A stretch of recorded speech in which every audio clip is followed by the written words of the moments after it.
नमस्कार, आप देख रहे हैं भारत 24। मैं हूं आपके साथ पूजा यादव। बुलेटिन की शुरुआत करेंगे बड़ी और अहम खबरों के साथ में। सबसे पहले विधि आयोग ने राजद्रोह कानून पर सरकार को रिपोर्ट सौंपी है। राजद्रोह कानून की धारा 124A पर सरकार को सौंपी गई रिपोर्ट। संशोधनों के साथ कानून बरकरार रखना चाहिए, आयोग का यह कहना।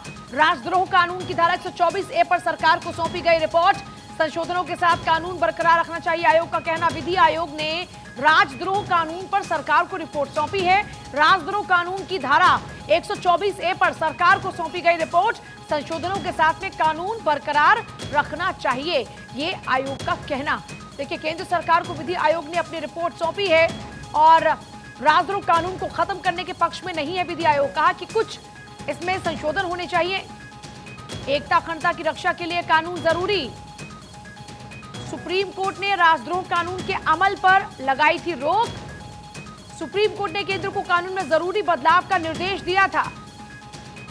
विधि आयोग ने राजद्रोह कानून पर सरकार को रिपोर्ट सौंपी है और सुमित हमारे साथ जुड़ गए हैं, मेरे सहयोगी। सुमित, ज्यादा जानकारी चाहेंगे। विधि आयोग नहीं चाहता कि राजद्रोह कानून को समाप्त किया जाए। जी बिल्कुल, देखिए यह जो पूरा मामला था वो सुप्रीम कोर्ट में अभी भी पेंडिंग है, क्योंकि कई याचिकाएं सुप्रीम कोर्ट में आई थी और ये बताया गया था कि जो केंद्र सरकार है इस कानून का बकायदा दुरुपयोग कर रही है, जिसके बाद सुप्रीम कोर्ट ने अंतरिम आदेश देते हुए राजद्रोह कानून के अमल पर फिलहाल के लिए रोक लगा दी थी और सरकार से जरूरी बदलाव करने के लिए कहा था। जिसके बाद केंद्र सरकार ने कहा था कि इस पे हम जरूरी बदलाव करने को लेकर लॉ कमीशन यानी कि विधि आयोग को हम सिफारिश कहेंगे कि वो सिफारिश करे कि क्या इस कानून के विकल्प हो सकते हैं। उसी के सिलसिले में लॉ कमीशन ने अपनी सिफारिश जो है वो केंद्र सरकार को सौंप दी है और इसमें सीधे तौर पर कहा गया है कि इस कानून को खत्म नहीं किया जा सकता है। ये सबसे बड़ा रिकमेंडेशन जो है एक तरह से लॉ कमीशन ने केंद्र सरकार को सौंप दी है। और देखिए, ये जो लॉ कमीशन की जो रिकमेंडेशन आई है वो ऐसे वक्त में आई है जब सुप्रीम कोर्ट ने केंद्र सरकार से कहा है कि इस कानून पर फिर से विचार किया जाए।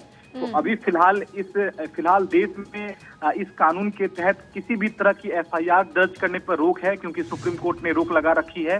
विधि आयोग ने अपनी सिफारिश में यह भी कहा है कि एकता अखंडता की रक्षा के लिए ये कानून जरूरी है।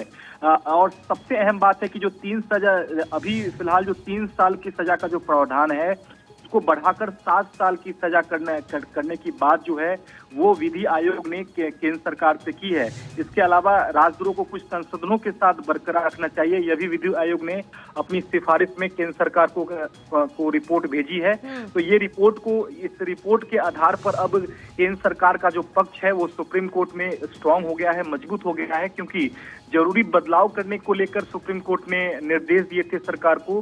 तो फिलहाल अब केंद्र सरकार का पक्ष जो है वो बेहद ही मजबूत नजर आ रहा है, क्योंकि कमीशन की इसी रिकमेंडेशन को, इसी सिफारिश को जुलाई महीने में जब सुनवाई होगी सुप्रीम कोर्ट में, तो इसी कमीशन की रिपोर्ट को केंद्र सरकार सुप्रीम कोर्ट में रखेगी और इस रिपोर्ट के आधार पर ही एक तरह से इस रिपोर्ट के आधार पर ही अब इस कानून को अवैध नहीं ठहराया जा सकता है। ये एक तरह से सरकार का पक्ष सुप्रीम कोर्ट में स्ट्रांग हुआ है।